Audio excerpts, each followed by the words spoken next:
제가 지난번에 한 말씀드렸습니다만, 제가 그 이집트에 있는 수도원에 갔을 때에 그 수도원에서 두 번째로 이제 나이 많은 사람. 수도원에는 보면은 우리 같이 선거해가지고 수도원 원장 뽑고 이런 것이 아니고 그 제일 연장자가 그 수도원장을 하더라고요. 근데 그때 제가 갔을 때 수도원 원장은 제가 뵙질 못했어요. 왜냐하면은 이제 연세가 많아가지고 이제 그 방에서 잘 못 나온대요. 그다음에 이제 두 번째로 연세가 많은 분이 83세 되는 그 할아버지 수도사였는데 이분이 이제 저하고 많은 그 얘기를 나누었습니다. 근데 그분이 한 번은 저한테 뭐라 그러냐면, 제가 그때는 벌써 한 2000년도니까 한참 전이잖아요. 그때 막 이제 한참 제가 이제 목회하면서 그 안식 기간이었는데, 근데 그 할아버지 수도사가 저한테 하는 얘기가 자기를 위해서 기도해달라는 거예요. 그래서 제가 이제 웃으면서, 아니 수도사인 당신이 나를 위해서 기도해 줘야지 어떻게 나보고 당신이 기도해달라 그러냐, 그렇게 물어봤습니다. 그랬더니만은 자기가 너무너무 마음이 힘들다는 거예요. 뭐가 힘듭니까 하니까 그분이 이제 문자 그 말을 그대로 이제 우리나라 말로 표현하면은 시험이 물 밀듯이 밀려오는데 자기가 견딜 수가 없다, 이렇게 말하더라고요. 그래서 제가 물어봤죠. 당신이 시험 들 게 뭐가 있냐? 이 수도원에 여자가 있냐, 뭐가 있나, 돈 욕심이 있냐, 뭐가 있냐고. 그렇게 말하니까 그렇지 않다고. 우리 사람이 살아있다는 그 자체가 시험에 들게 되어 있고, 우리가 아무것도 없는 것 같지만 너무나 많은 걸 가지고 있다는 거예요. 그렇기 때문에 거기에 대한 그 계속해서 어떤 그 시험이 물밀듯이 온다, 이제 그렇게 말하더라고요. 저는 그때 사실은 보면은 어떤 면에서 참 이해가 가면서도, 야, 이거 정말 그렇겠냐. 저는요, 사실 좀 나이가 많아지게 되고, 흔히 말하듯이 환갑 좀 지나고 이러면은 별 시험도 안 들고 평안할 줄 알았어요. 근데 그렇지 않아요. 지금도 마찬가지로 여러 가지 많은 욕심, 여러 가지 많은 참 이제 인간이 가지고 있는 인간성, 이런 것들 때문에 시험에 빠질 때가 많이 있고, 이제 밀려오는 그 시험을 참 견딜 수 없다라고 하는 그 말이 이해가 가더라고요. 많은 분들이 아시겠지만은 조바니노 과레스키라고 하는 사람이 쓴 악마와 돈 까밀로라고 하는 소설이 있죠. 거기 보면 돈 까밀로라고 하는 사람이 젊은 신부였는데요. 시골 성당의 이제 신부였거든요. 근데 그 소설에 보시면은 이 돈 까밀로 신부의 오른쪽과 왼쪽에, 오른쪽에는 천사가, 왼쪽에는 마귀가 항상 이렇게 앉아 있는 거예요. 그래서 우리 돈 까밀로가 어떤 것을 결정할 때마다 천사는 이 얘기를 하고, 또 이 마귀는 엉뚱한 얘기, 딴 얘기를 하고, 이렇게 하면서 막 갈등 가지는 그런 얘기들이에요. 이 말이 무슨 말이냐 하면은, 우리 사람들에게는 항상 어떤 결정할 때마다 소위 말하는 정이 있고 반이 있고, 옳은 것이 있고 그런 것이 있고, 또 항상 보면 우리가 선한 것을 하려고 애쓸 때마다 선한 것을 방해하는 것들이 있고, 이렇게 된다는 것이거든요. 이것이 뭐냐면, 우리 사람들은 우리 본성적으로 이게 시험에 들게 되어 있다는 얘기입니다. 우리 시험이라고 하는 것은 절대로 피할 수 없는 것이다. 왜냐하면 아담과 하와가 시험 속에서 죄를 지음으로 말미암아 우리 사람들은 죄를 짓는다고 하는 것, 시험에 든다고 하는 것, 이런 어떤 본성적인 것을 가지고 있다라고 하는 것을 얘기해 주고 있습니다. 오늘 이 말씀도 마찬가지입니다. 예수님께서 지금 그 주기도문을 쭉 얘기를 하시면서 예수님의 여러 가지 많은 기도의 제목 가운데 굉장히 중요한 제목 가운데 하나가 뭐냐면은 우리를 시험에 들게 하지 마십시오라고 하는 그 기도를 가르쳐 주시는 겁니다. 지난번에 말씀드린 대로 예수님께서는 우리가 시험이 없게 해 주십시오라고 하는 그 기도를 드리지 않아요. 시험이 없게 하면 얼마나 좋겠습니까? 그런데 시험에 들게 하지 마십시오라고 하는 말은 뭐냐 하면은, 시험은 분명히 있지만은 그 시험 속에 빠지지 않게 해 주십시오라고 하는 것이 예수님의 간절한 우리에게 가르치신 기도의 내용이다라고 하는 거예요. 시험은 얼마든지 많이 있어요. 여러분 세상에 보십시오. 시험이 왜 항상 있습니까? 왜 악이 존재합니까? 아주 간단합니다. 악의 근원이 지금도 계속해서 우리 곁에 있다고 하는 것이에요. 제가 이제 작년에 제가 본 책 가운데 보면은 우리나라 말로 번역되지 않은 책인데요. 아주 재미있는 책이에요.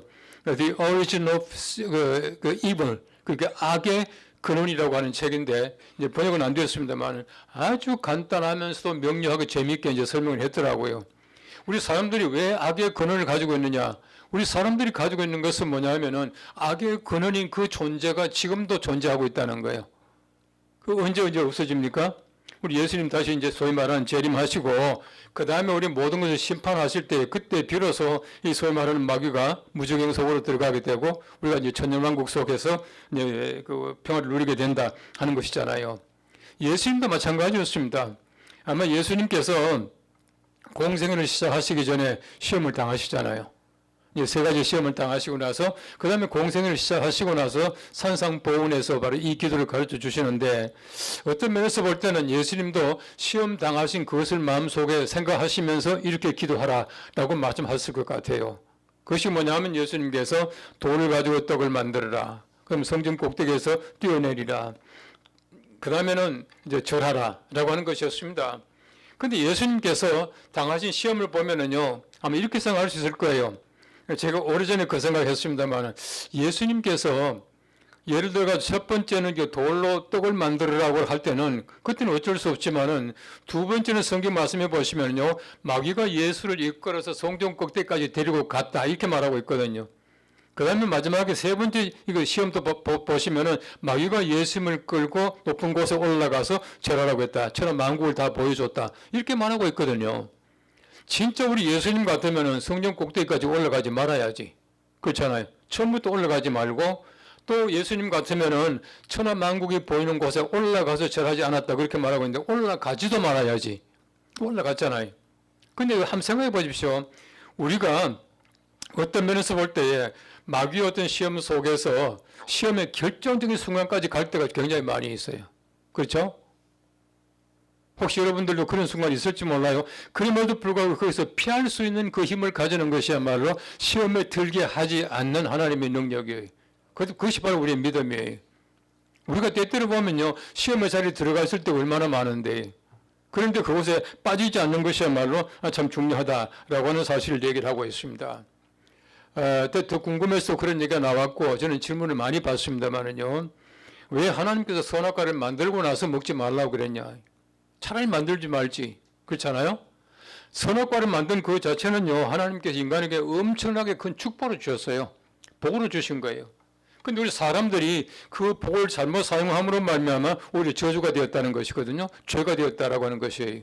그래서 사실은 선악과를 만들고 나서 이것을 먹지 말라. 이것을 먹는 날에는 너희가 반드시 죽으리라. 라고 하는 그 말씀을 그렇게 해석하면 안 된다는 거예요.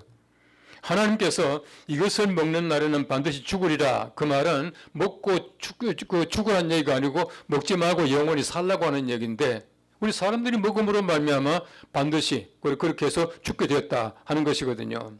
그래서 하나님께서 우리들에게 시험하시는 것은 단련하시는 것이 연단하시는 것.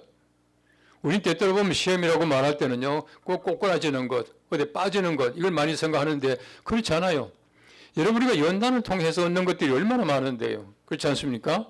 우리가 오히려 고생을 통해 가지고 얻는 것들이 되게 많아요.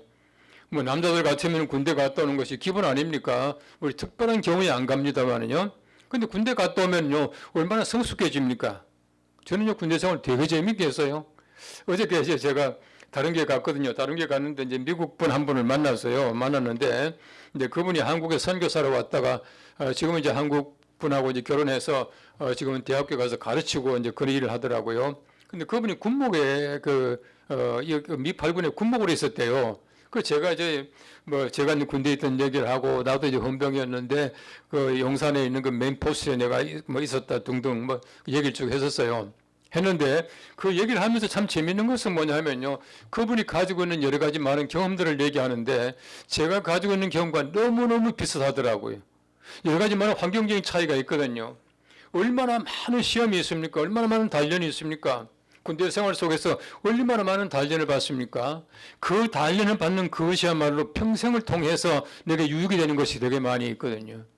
우리가 어떤 면에서 볼 때는 시험이라고 하는 것이요, 좀 긍정적인 아주 생산적인 시험도 있을 수가 있어요. 하나님께서 아브라함에게 시험하잖아요. 이삭을 바치라. 이거 생산적이고 긍정적인 시험이에요. 반면에 뱀이 아담과 하와에게 이것을 먹어라 라고 하는 그 시험은 아주 부정적이고 아주 파괴적인 시험이었다라고 하는 것이거든요. 그 시험이라고 하는 것은 두 가지가 다 있습니다. 긍정적인 면과 또 생산적인 면이 있고 또 파괴적인 면과 부정적인 면도 함께 있다는 것이거든요. 그래서 재밌는 것은 헬라 말로 시험하다라고 하는 말은 그 베라조라고 하는 단어인데 이 단어는 재미있게도 두 가지 의미를 다 가지고 있어요. to test, 연단하다는 말도 있고 to tempt, 유혹하다는 말도 있고 두 가지를 다 가지고 있어요. 여러분 사람들이 시험에 드는 이유가 뭡니까? 제가 말씀드렸죠. 예수님도 성령 꼭대기까지 올라갔잖아요. 우리가 어떤 면에서 볼 때는요. 시험에 들 때야 시험에 아주 결정적인 순간까지 가지만은 피하는 방법이 있어요. 그때는 우리가 예수님께서 하신 방법을 생각하시면 돼요. 그것이 뭐냐 하면은 예수님께서는 말씀으로 이기시더라라고 하는 것이 예수님 말씀이 아니에요. 사람이 떡으로만 살 것이 아니요 하나님의 말씀으로 살 것이니라. 성경 말씀을 인용하셔요. 그리고 예수님께서는 보면 다시금 이제 그 시험을 내릴 때 뛰어내리라라고 하는 그 말씀도 마찬가지로 말씀으로 이기셔요. 주 너희 하나님께만 경배하라 등등 하나님의 말씀으로 이겼다는 거예요. 우리가 시험을 당할 때는요 하나님의 말씀을 기억하고 말씀으로 이기는 것이 가장 좋아요. 그러기 위해서는 필요한 것이 뭐 있습니까? 하나님의 말씀을 날마다 마음속에 기억하고 묵상하는 거예요. 많이 암송하는 겁니다. 그렇게 되는 것이야말로 굉장히 중요한 하나의 신학의 시험을 이기는 방법이다라고 하는 것이에요. 여러분 사람들 욕심이라고 하는 것이요. 결국은 보면은 죄를 낳고 사망까지 이르게 되잖아요. 욕심 잉태한적 죄를 낳고 죄가 장성하게 되면 사망을 낳는다. 그렇게 말하고 있거든요. 우리 사람들이 가지고 있는 욕심이라고 하는 것은요. 자꾸 키우면 키울수록 그것이야말로 사망으로 이끌어져 간다는 거예요. 죽음으로 이끌어져 간다. 제가 어제도 다른 교회 가서 설교하면서 그런 얘기를 했습니다만은요. 우리가 사실은 보면요. 작은 욕심이라고 말하지만은 그 욕심을 내 스스로가 키울 때가 얼마나 많은지 몰라요. 그전 제가 이제 성질에 대한 얘기, 교회에 대한 얘기를 했거든요. 교회가 가치가 얼마나 중요합니까? 참 중요한데 우리가 예를 들어서 우리가 집이 말이죠. 저 같은 경우도 마찬가지입니다. 나와 똑같은 평수를 가지고 있는 청담동 사람은 우리 집 가격이 거의 3배예요. 그 생각하면 뭘 합니까? 그죠? 어떤 사람은 말이 타워팰리스에 살던데 어떤 사람은 200억짜리 집에 산다고 신문에 났던데 그 생각하면 뭐 합니까? 200억짜리 산다고 200년 사는 것도 아니잖아요. 우리 때때로 보면은 작은 시험 때문에 내가 내 욕심을 키워나가는 경우가 굉장히 많이 있어요. 그것이 곧 죄가 되었다가 장성해서 오히려 사망 낳는 경우를 많이 볼 수가 있다라고 하는 것입니다. 그래서 시험에 들지 않는 방법은 첫째는 말씀을 늘 묵상하고 말씀대로 살아가라라고 하는 것이거든요. 예수님께서 잡히실 때 보십시오. 겟세마네에서 기도하실 때에 이 제자들이 잠들고 있잖아요. 그 다음 예수님께서 그들에게 와서 하시는 말씀을 잘 들어보면 금방 알 수 있어요. 시험에 들지 않게 깨어있어 기도하라 그렇게 말하잖아요. 시험에 들지 않기 위해서는 항상 깨어있는 마음의 자세가 필요해요. 항상 기도하는 마음의 자세, 깨어있는 자세 이것이 필요합니다. 여러분 잠잘 때라도 여러분들이 항상 영혼을 깨어있을 수 있도록 기도하시고 주무셔야 돼요. 꼭 그렇게 하셔야 돼요. 저는요 기도를 잠잘 때 기도를 오래 못해요. 왜냐하면 저는 금방 잠이 들어요. 금방 잠이 들기 때문에 긴 기도를 못합니다. 그런데 기도할 때 매일같이 안 빼놓고 하는 기도가 있어요. 이게 제 기도입니다. 제 개인의 기도예요.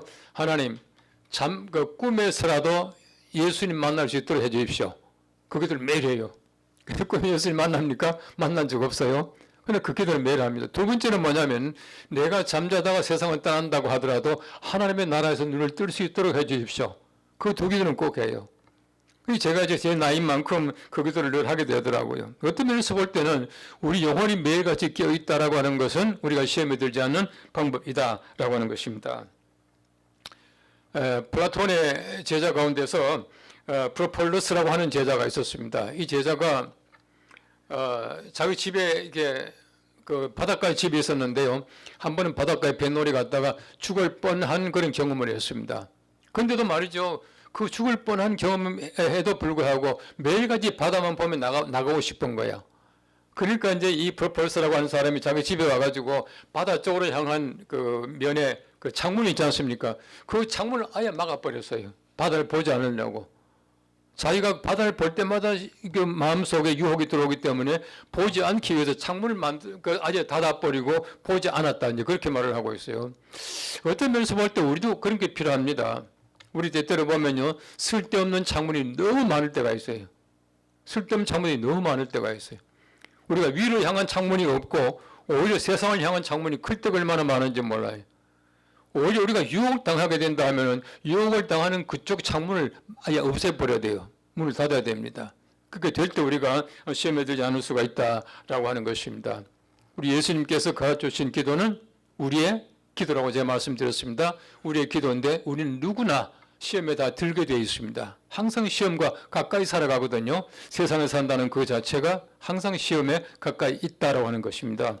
시험에 들지 않기 위해서는 말씀 묵상하고 기도하고 또 우리가 유혹당할 많은 것을 아예 우리가 없애버리는 것, 창문을 닫아버리고 창문을 없애버리는 것, 이것이 필요하다라고 하는 것입니다. 그래서 우리 세상에 살면서 시험에 들지 않고 항상 하나님과 가까이 갈 수 있는 우리 모두가 될 수 있기를 축복합니다.